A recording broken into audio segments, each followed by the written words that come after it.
इस टीम पर हुए जबरदस्त हमले में 8 पुलिसकर्मी मारे गए और 7 पुलिसकर्मी गंभीर रूप से घायल हो गए। मरने वालों में बिल्हौर के पुलिस क्षेत्राधिकारी देवेंद्र मिश्र और एसओ शिवराजपुर महेश यादव भी शामिल हैं। जिस विकास दुबे को गिरफ्तार करने यह टीम गई थी, उन पर न सिर्फ अपराधों के संगीन आरोप हैं बल्कि दर्जनों मुकदमे भी दर्ज हैं। राजनीतिक दलों में भी उनकी अच्छी खासी पहुंच बताई जाती है।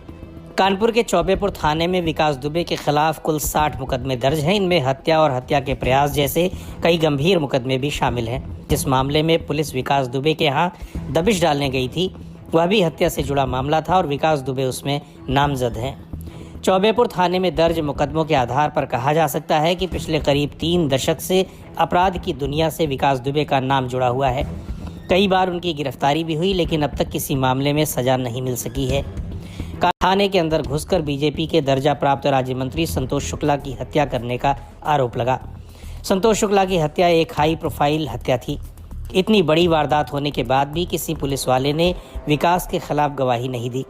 कोर्ट में विकास दुबे के खिलाफ कोई साक्ष्य नहीं पेश किया जा सका, जिसकी वजह से उसे छोड़ दिया गया। इसके अलावा साल 2000 में कानपुर के शिवली थाना क्षेत्र स्थित ताराचंद इंटर कॉलेज के सहायक प्रबंधक सिद्धेश्वर पांडे की हत्या के मामले में भी विकास दुबे को नामजद किया गया था। थाने में दर्ज रिपोर्ट्स के मुताबिक साल 2000 में ही विकास दुबे के ऊपर रामबाबू यादव की हत्या के मामले में साजिश रचने के आरोप भी लगा था। बताया जा रहा है कि यह साजिश विकास ने जेल में ही रची थी। साल 2004 में एक केबल व्यवसायी की हत्या में भी विकास दुबे का नाम सामने आया था।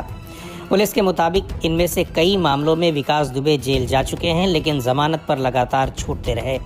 साल 2013 में भी विकास दुबे का नाम हत्या के एक मामले में सामने आया था। यही नहीं, साल 2018 में विकास दुबे पर अपने चचेरे भाई अनुराग पर भी जानलेवा हमला करने का आरोप लगा था, जिसमें अनुराग की पत्नी ने विकास समेत 4 लोगों के खिलाफ एफआईआर दर्ज कराई थी। राजनीतिक दल में विकास दुबे की पैठ है और यही वजह है कि आज तक उन्हें पकड़ा नहीं जा सका। पकड़ा भी गया तो कुछ ही दिनों में जेल से बाहर आ गए। विकास दुबे मूल रूप से कानपुर में बिठूर के शिवली थाना क्षेत्र के बिकरू गांव के रहने वाले हैं।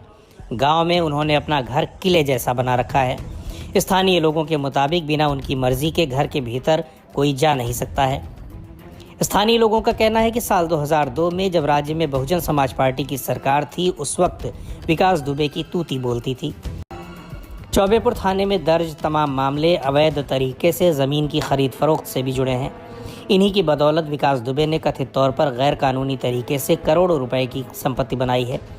बिठूर में ही उनके कुछ स्कूल और कॉलेज भी चलते हैं, जबकि विकास दुबे के परिवार के ही लोग पिछले 15 साल से जिला पंचायत सदस्य का भी चुनाव जीत रहे हैं।